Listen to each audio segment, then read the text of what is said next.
Can Blender's video editor really rival more established video editing software out there? It is not something talked about often, but some of you may have wondered about that. So how does it compare to other video editing software, especially if you're already using Blender for 3D work or looking for a free, all-in-one solution? Blender is simply known as a 3D modeling and animation software. However, it comes with its own built-in video sequence editor, or the VSE, which lets you cut, slice, add transitions, and even work with audio. The idea behind having an integrated tool like this is pretty appealing. You can do your 3D work, render your animations, and then edit your video all within one software. But does it really measure up to dedicated video editing tools like Adobe Premiere, DaVinci Resolve, or even Final Cut Pro? And today, we're gonna explore that in depth. The Blender Video Sequence Editor isn't just an afterthought. Over the years, especially with the improvements brought in Blender 2.8, in addition to the later versions, the Video Sequence Editor has become a more robust tool. You can load multiple video clips, add transitions, overlay images, adjust audio, and even incorporate some advanced effects like color grading and masking. Some even highlighted how Blender can handle complex tasks such as video masking and using keyframes for effects. This shows that for basic to moderately advanced editing, the Blender Video Sequence Editor is a strong contender, to a certain extent of course. That said, there are a few caveats. While Blender excels at offering a suite of features without costing a dime, its interface can sometimes feel less intuitive compared to dedicated editors. And some users actually mention that, especially when working on longer and more complex projects.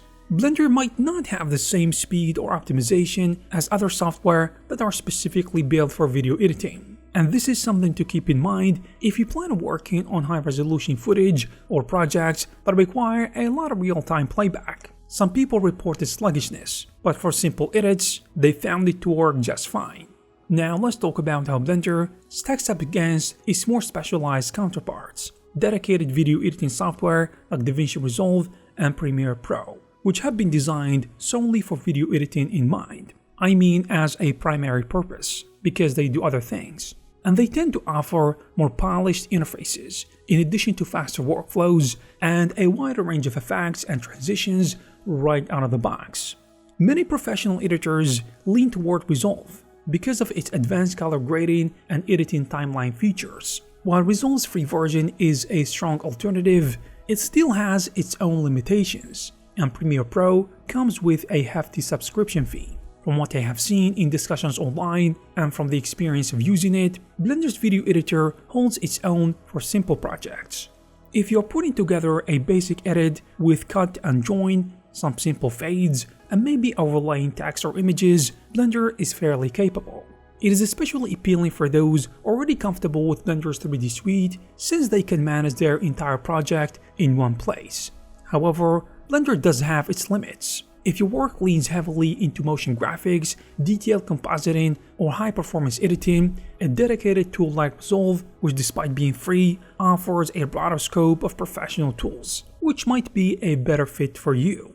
One key advantage of Blender is how it brings different creative tasks together.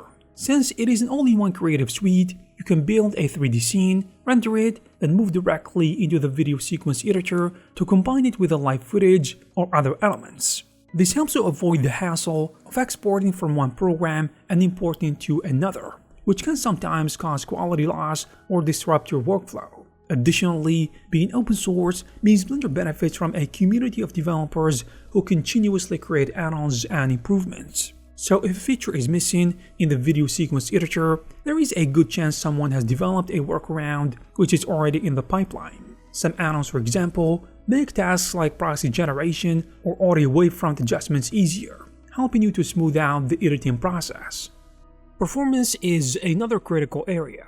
Duplicated editors often have a leg up when it comes to handling high-resolution footage and multi-layer timelines. Blender's video editor, while powerful, it may sometimes struggle with longer projects or high-quality 4K files, especially on less robust hardware. There have been various discussions where users mention occasional lag or sluggishness when dealing with complex sequences, However, many have also noted that tweaking cache settings and using proxies can mitigate these issues considerably.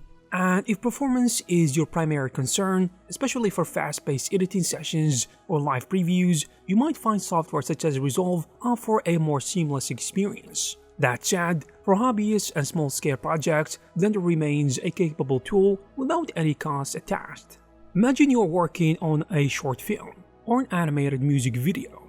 You've already spent countless hours modeling and animating in Blender, and now it's time to stitch everything together. Using Blender's video sequence editor means you don't have to learn a whole new interface or worry about transferring files between programs. So, you can quickly arrange your rendered clips, add background music, and even tweak the color balance right there in the same project file.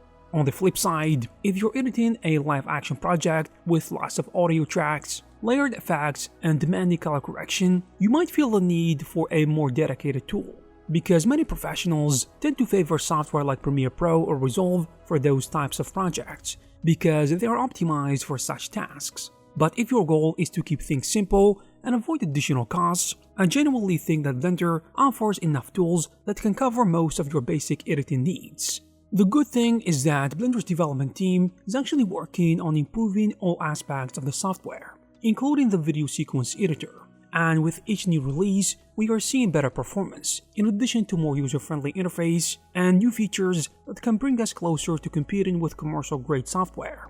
There is also exciting potential for community-driven add-ons that can actually bridge the gap even further.